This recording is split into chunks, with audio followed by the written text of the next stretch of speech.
आज का जो टॉपिक है वो मेरे कमेंट से ही निकला हुआ है। ड्यूरिंग सेक्स वेरिकोसील के पेशेंट को पेन होता है, ठीक है। ये एक नॉर्मल उनकी क्वेरी थी जो शायद बहुत सारे पेशेंट्स वेरिकोसील के जो सफ़रर हैं उनको पता होगा कि while sex they feel pain. अब पेन में क्या होता है कि वो पेन, पहले समझें कि पेन होता क्यों है, क्योंकि रीज़न क्या है उसके पेन होने का। देखो सिंपल सी बात है, जब वेरिकोसील होती है ना तो हमारे वहाँ पे बहुत सारी वेन्स निकल रही होती है, उसमें हमारी स्पर्मेटिकोड भी निकल रही होती है, उसमें बहुत अलग अलग चीज़ें होती हैं। बट जब हमारी वेरिकोसील की पैनिफोरम फॉर्म क्रिएट होती है तो वहाँ पर स्वेलिंग आती है, सूजन आती है, जो हमें पेन देती है पॉइंट पे। मतलब ऐसा पेन नहीं होगा कि आपका परमानेंट ही चलता रहेगा, पेन होगा, बड़ी तेज पेन होगा, फिर धीरे 1-2 घंटे में सॉर्टेड भी हो जाएगा। ऐसे करके पेन होता है वेरिकोसील के पेशेंट में। जब सेक्स करते हैं तो 2 चीज़ें हमारे सामने फेस करनी पड़ती हैं हमें, एक तो हमारा ब्लड का फ्लो और दूसरा हमारी जो स्वेलिंग हुई भी है वेन उसको और स्वेल्ड होना। क्योंकि जब हम सेक्स करते हैं, जब हम इंटरकोर्स करते हैं तो हमारा ब्लड का फ्लो पैल्विक पोर्शन में बहुत ज़्यादा तेज बढ़ता है, और जब वो बढ़ता है तो वो आपकी जो बेसिकली अगर मैं फंडामेंटल बताऊं तो वेरिकोसील का, तो वो है क्या, ब्लड का फ्लो जो डायरेक्ट जाना चाहिए था वो डायरेक्ट ना जाकर वहाँ पर ऑब्स्ट्रक्शन की वजह से, ऑब्स्ट्रक्शन नहीं होती वैसे बेसिकली, ऑब्स्ट्रक्शन की वजह से वो डाइसेक्ट करना लग जाता है वॉल्स को, और जब वॉल्स डाइसेक्ट करते हैं तो वहाँ पर क्या होता है, स्वेलिंग, सूजन, इन्फ्लेमेशन। इन्फ्लेमेशन आपको पेन अकर करती है, ना कि कोई आपके ब्लड का फ्लो अकर करता है। जब डाइसेक्ट कर रहा होता है तब वो आपकी वॉल्स को ख़राब कर रहा होता है, जब आपकी फ्लो चल रहा होता है, जो डायरेक्ट फ्लो जाना चाहिए था उसने डायरेक्ट ना जाते हुए उसने डाइसेक्ट वॉल्स के साथ साथ डाइसेक्ट करना चालू कर दिया, जिसकी वजह से आपको पेन अकर होता है। और स्पर्मेटिकोड वहीं पे होती है। जब स्पर्मेटिकोड एक तरीके से समझ लीजिए कि वो एक ट्रांसपोर्ट का काम करती है। स्पर्मेटिकोड जब ट्रांसपोर्ट का काम कर रही होती है तो वो फिल्ड होती है स्पर्म से। अब स्पर्म रिलीज़ होता है तो इन्फ्लेमेशन को थोड़ी सी जगह मिलती है एक्सपेंशन की, जहाँ पर आपको ये दिक्कत फेस करने को मिलती है कि आपको दर्द महसूस हो रहा है वाइल्ड सेक्स। वो तभी दर्द होता है जब आप इजैकुलेट कर देते हैं, और कुछ पेशेंट्स को ऐसा भी फील होता है कि जो पेन हो रहा था माइल्ड सा, जो मिदम बंदम या मीठा मीठा जो दर्द हो रहा होता है वो भी रिलीफ हो जाता है।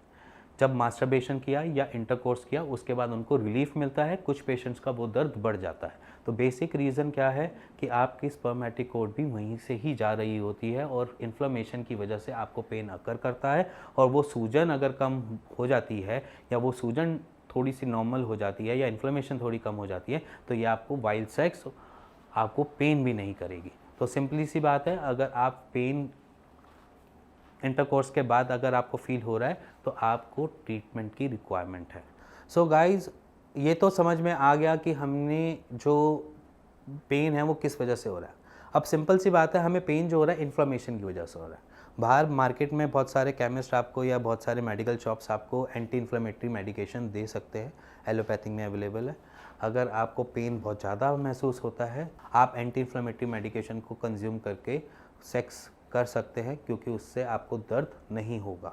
या एक आपको मैं ड्रग बता देता हूँ जो आयुर्वेद में भी है, पुनर्वादी गूगल, जो आप मार्केट से परचेज़ कर सकते हैं, और आप उसको लेकर उस पेन से आप निजात पा सकते हैं, उस दर्द से आप बाहर निकल सकते हैं।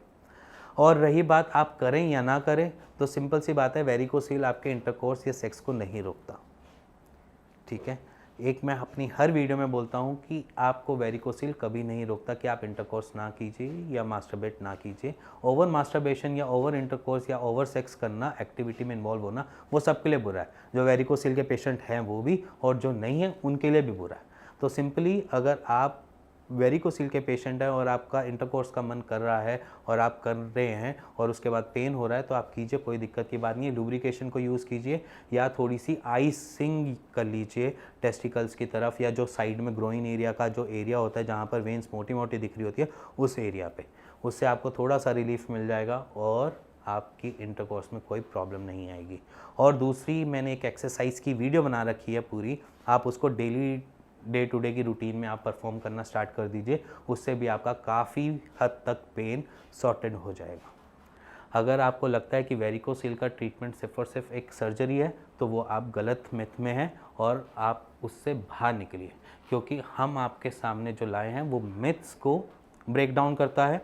आपके सामने फैक्ट्स जो है वो ये हैं कि बिफोर क्या था और आफ्टर क्या है। आप दोनों रिपोर्ट्स अपने सामने देखिए और पहचानिए कि वेरिकोसील का ट्रीटमेंट एक्चुअली आयुर्वेद में है या नहीं। इसी के साथ अगर आपको कुछ भी जानना हो वेरिकोसील के बारे में, या अगर आप वेरिकोसील के साथ ओलिगोस्पर्मिया में सफ़र कर रहे हैं उसके बारे में, तो आप नीचे दिए हुए नंबर पे अपनी सारी रिपोर्ट शेयर कर सकते हैं, मेरी टीम से बात कर सकते हैं और उसका एक राइट सॉल्यूशन दे सकते हैं। तब तक के लिए नमस्कार, मिलेंगे नेक्स्ट वीडियो पे अगली किसी नए टॉपिक पे।